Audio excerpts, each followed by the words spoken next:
Hello everyone, welcome to my YouTube channel associate learning. तो आज हम देखने वाले हैं हायर एजुकेशन के कुछ प्रीवियस ईयर क्वेश्चंस जो कि हमारे एनटीए यूजीसी नेट पेपर 1 में यूनिट 10 जो कि हायर एजुकेशन की है उसमें हम देख रहे हैं। इससे पहले हमने इसकी पहली क्लास ली है, तो अगर आपने नहीं देखी है तो आप जा कर के देख सकते हैं।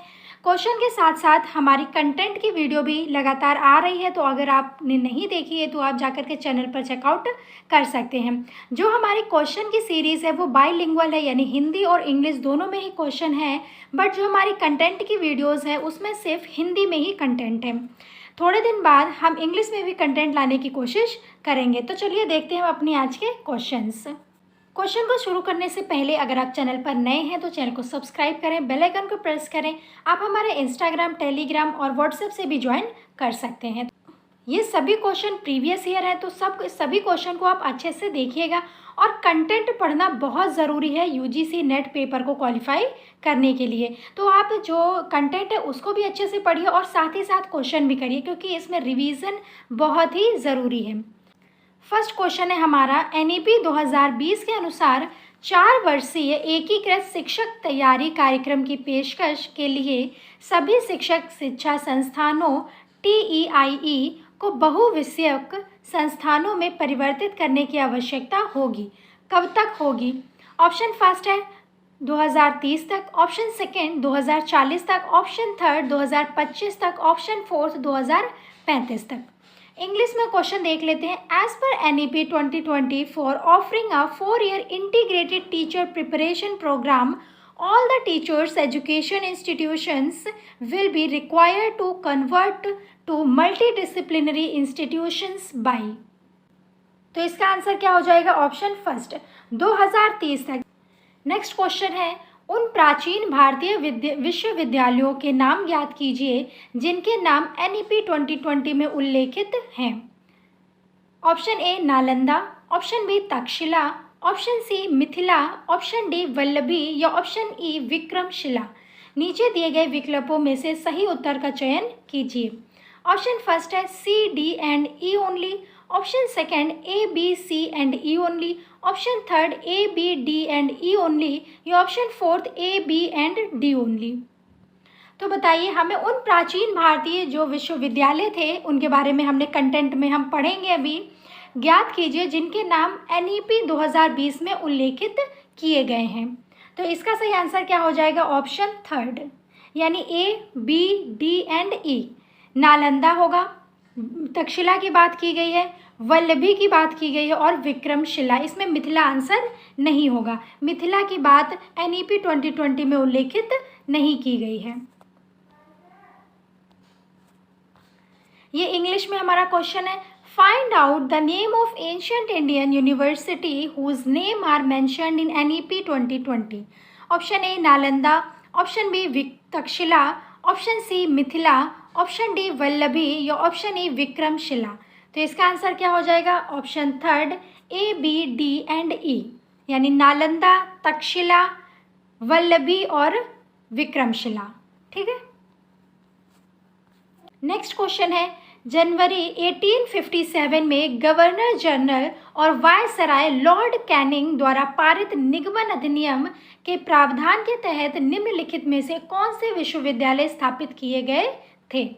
Option A Calcutta, option B Punjab, option C Madras या ऑप्शन डी बम्बई। अगर आपने जो हमारी पहले जो वीडियो आई है क्वेश्चन की, अगर आपने वो देखी हो तो उसमें क्या पूछा गया था कि ये जो स्थापित किए विद्यालय ये किसने किए, तो उसका आंसर था लॉर्ड कैनिंग। और इसमें क्या पूछा गया है कि जो विद्यालय स्थापित किए गए वो कौन कौन से किए गए। तो देख रहे हैं आप, एक ही क्वेश्चन को 2 बार कैसे पूछा गया है। तो आप सभी क्वेश्चन को अच्छे से देखिए। नीचे दिए गए विकल्पों में से सही उत्तर का चयन कीजिए। अगर आप सभी वीडियो भी देखते हैं तो भी आपको बहुत सारी चीज़ें समझ में आएंगी, मगर आप पूरी वीडियो देखा करिए शुरू से लेकर के लास्ट तक, तभी आपको अच्छे से कोई चीज़ समझ आएगी। ऑप्शन फर्स्ट है A and D only, option second है A, B and C only, option third है A, C and D only या option fourth A, B, C and D। तो इसका आंसर क्या हो जाएगा? Option third. तो जो लॉर्ड कैनिंग थे, जो गवर्नर जनरल थे 1857 में, तो उन्होंने कौन कौन से विश्वविद्यालय स्थापित किए थे? कलकत्ता किया था, मद्रास और बम्बई। पंजाब आंसर में नहीं है, ठीक है। कलकत्ता, मद्रास और बम्बई याद रखिएगा आप लोग। ये इंग्लिश में क्वेश्चन है। विच of the following universities were established under the provision of the act of incorporation passed by the Governor General and Viceroy Lord Canning in January 1857? Option A Calcutta, option B Punjab, option C Madras या option D Bombay. तो इसका answer क्या है? Option third A, C and D, Calcutta, Madras और Bombay. Content मैं हिंदी में ला रही हूँ, इसलिए मैंने सोचा कि जो क्वेश्चंस है वो मैं बाइलिंगुअल कर देती हूँ, तो सभी स्टूडेंट को थोड़ा थोड़ा फ़ायदा हो जाएगा। नेक्स्ट क्वेश्चन है, how many regional centres of UGC are there in India? कितने रीजनल सेंटर हैं यूजीसी के इंडिया में? ऑप्शन फर्स्ट है 4, ऑप्शन सेकेंड है 5, ऑप्शन थर्ड है 6 और ऑप्शन फोर्थ है 8। इसका आंसर आप लोग मुझे देंगे। आप लोग यूजीसी की तैयारी कर रहे हैं, आपको इतना तो पता ही होना चाहिए कि रीजनल सेंटर्स यूजीसी के कितने हैं इंडिया में। इसका आंसर आप लोग मुझे देंगे कमेंट सेक्शन में। देखते हैं किसका किसका आंसर सही होता है। नेक्स्ट क्वेश्चन है, यूजीसी का एक क्षेत्रीय केंद्र निम्नलिखित में से किस राज्य में स्थित है? पंजाब, राजस्थान, ओडिशा या Assam? One of the regional centre of UGC is situated in which of the following states? Option first Punjab, Rajasthan, Odisha या असम? तो इसका सही आंसर क्या हो जाएगा? असम। जो रीजनल सेंटर है यूजीसी का वो कहाँ सिचुएटेड है? असम में। याद रखिएगा, इंपॉर्टेंट क्वेश्चन है ये कि यूजीसी का क्षेत्रीय केंद्र जो है वो असम में स्थापित है या स्थित है। नेक्स्ट क्वेश्चन है, एनईपी 2020 के अनुसार निम्नलिखित में से कौन सा राष्ट्रीय शैक्षिक प्रौद्योगिकी मंच NETF का कार्य नहीं होगा? ऑप्शन फर्स्ट शैक्षिक प्रौद्योगिकी में रणनीति महत्व वाले क्षेत्रों की कल्पना करना, ऑप्शन सेकेंड शैक्षिक प्रौद्योगिकी में बौद्धिक और संस्थागत क्षमता का निर्माण करना, ऑप्शन थर्ड केंद्र सरकार के संस्थानों में शैक्षिक प्रौद्योगिकी या ऑप्शन फोर्थ शैक्षिक प्रौद्योगिकी में अनुसंधान और नवाचार के लिए नई दिशाओं को स्पष्ट करना। तो इसका सही आंसर क्या हो जाएगा? ऑप्शन थर्ड केंद्र सरकार के संस्थानों में शैक्षिक प्रौद्योगिकी। और इसमें होता क्या है? फंड प्रोवाइड किया जाता है। इंग्लिश में हम देखेंगे क्योंकि हो सकता है हिंदी में पूरा क्वेश्चन नहीं आ पाया है, तो इंग्लिश में इसका आंसर क्या होगा? To provide grant for setting up educational technology centres in the central government institution. इसमें आप इंग्लिश को प्रेफर करिएगा। According to NEP 2020 which of the following will not be the function of national educational technology forum? कौन सा इसमें function नहीं है?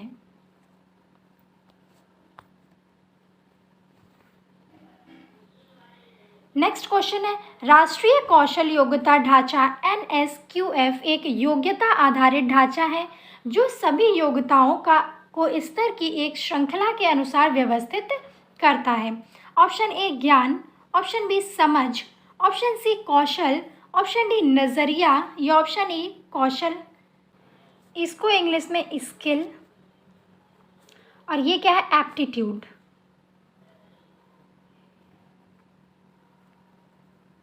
ठीक है, नीचे दिए गए विकल्पों में से सही उत्तर का चयन कीजिए। ऑप्शन फर्स्ट है B, D and E only, option second है A, C and E only, option third है B, C and D only या option fourth A, B and D only. तो इसका सही आंसर क्या हो जाएगा? Option second A, C and E only. A यानी ज्ञान नॉलेज, C यानी कौशल स्किल, E यानी कौशल एप्टीट्यूड। इंग्लिश में देख लेते हैं, national skill qualification framework is a competency based framework. ये कैसा एक कम्पिटेंसी बेस्ड फ्रेमवर्क है that organise all qualifications according to a series of level of. Option A knowledge, option B understanding, option C skill, option D attitude या option E aptitude. तो इसका सही answer क्या है? Option second A, C and E। Next question है, NHERC का पूर्ण रूप क्या है? ऑप्शन फर्स्ट राष्ट्रीय उच्च शिक्षा समीक्षा परिषद, ऑप्शन सेकेंड राष्ट्रीय उच्च शिक्षा भंडार परिषद, ऑप्शन थर्ड राष्ट्रीय उच्च शिक्षा नियामक परिषद या ऑप्शन फोर्थ राष्ट्रीय उच्च शिक्षा नियामक परिसर। What is the full form of NHERC? Option first National Higher Education Review Council, option second National Higher Education Repository Council, option third National Higher Education Regulatory Council या option fourth national higher education regulatory complex. तो इसका सही answer क्या हो जाएगा? Option third national higher education regulatory council. Option third इसका सही होगा। नेक्स्ट क्वेश्चन है, निम्नलिखित में से किसने हमें सौर राशि चक्र के 12 मंडलों के नाम दिए और जिनकी पृथ्वी की परिधि की गणना गलत नहीं है? Option first Ishwar Krishna, option second Aryabhata, option third Bhaskaracharya या option fourth Brahmagupta. Who among the following gave us the names of the 12 divisions of the solar zodiac and whose calculation of the earth circumference was not of the mark? तो बताइए इसका answer क्या होगा? तो इसका सही answer क्या होगा? आर्यभट्ट। इंपॉर्टेंट क्वेश्चन है, याद रखिएगा आप लोग। ये सभी क्वेश्चन इंपॉर्टेंट ही है क्योंकि सभी प्रीवियस ईयर क्वेश्चन है। नेक्स्ट क्वेश्चन है, निम्नलिखित में से किस समिति की सिफारिशों के बाद 1935 में केंद्रीय शिक्षा सलाहकार बोर्ड यानी केब को पुनर्जीवित किया गया था?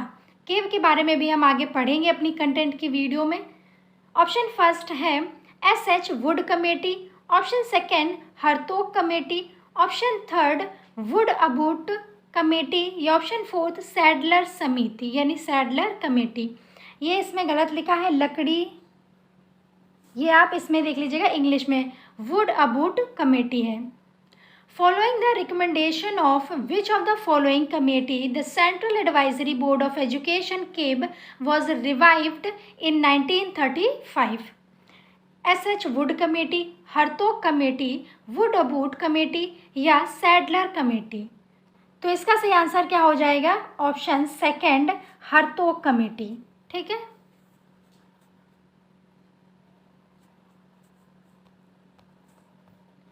तो आज के लिए इतना ही रखते हैं। आई होप आपको सभी क्वेश्चन समझ में आए होंगे, अच्छे लगे होंगे। अगर आपको लेक्चर अच्छा लगा हो तो वीडियो को लाइक करें, शेयर करें, सब्सक्राइब करें और कमेंट करना बिल्कुल ना भूलें। जो मैंने आपसे क्वेश्चन पूछा है उसको आप कमेंट करके ज़रूर बताएंगे। तो सुबह कंटेंट की वीडियो आएगी, तो आई होप आपने कंटेंट की वीडियो देख ली होगी। जो भी अभी पिछली प्रीवियस वीडियोस हैं वो सभी आप लोग देख लीजिए, तभी आपको आगे की वीडियो समझ में आएंगी। साथ ही साथ आप कंटेंट के साथ साथ क्वेश्चन भी लगाते रहिएगा, जिससे आपको जब एग्ज़ाम देने बैठेंगे आप तो आपको बहुत ही उसमें बेनिफिट मिलने वाला है। तो मिलते हैं नेक्स्ट वीडियो में। Stay connected, stay healthy. Thank you.